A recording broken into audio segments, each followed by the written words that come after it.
गोवंश जानवरों की कत्तली के लिए खरीद बंद की जाए। शिंदे गुट की मांग।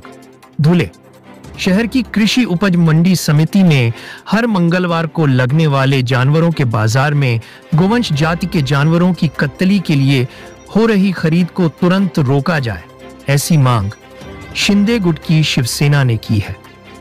शिंदे गुट, शिवसेना और युवा सेना के प्रतिनिधियों ने जिला अधिकारी को इस संबंध में एक ज्ञापन सौंपते हुए आरोप लगाया है कि इन जानवरों की कत्तली से हिंदू धर्म की भावनाओं को ठेस पहुंचाई जा रही है।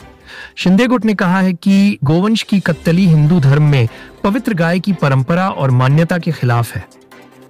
प्रतिनिधियों ने प्रशासन से मांग की है कि गोवंश के जानवरों की सुरक्षा सुनिश्चित की जाए और कत्तली के उद्देश्य से हो रही खरीद बिक्री पर सख्त रोक लगाई जाए। हर मंगलवार को लगने वाले इस बाजार में गोवंश की बड़ी संख्या में खरीद बिक्री की जाती है।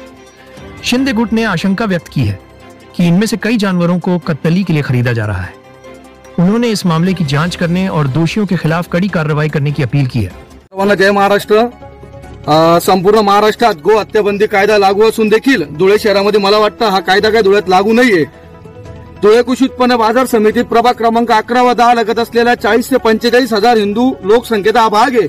या परिसरामधून शासनाने GR काढले होते की जे काही जनावरांचे व्यवहार धुळे कृषी उत्पन्न बाजार समितीमध्ये होतील त्या सर्व जनावरांना टॅगिंग करण्यात यावे। त्याशिवाय बाजार समितीच्या बाहेर देखील जनावर जात नाही किंवा आताही जनावरांना प्रवेश नसते। परंतु हिंदू बहुल भागातल्या चंद्रशेखर आझादनगर भागामधून वखारकर नगर, नाटेश्वर कॉलनी, हमाल मापडी प्लॉट, साईप्रसाद सोसायटी, अलंकार सोसायटी, विश्वकर्म नगर, रामचंद्र नगर व तसेच विविध भागामधून हे जनावर खुलेआमपणे वावरतात किंवा गो तस्कर घेऊन जातात। आमची शिवसेनेच्या वतीने ही मागणी आहे की सर्व बंद करण्यात यावं।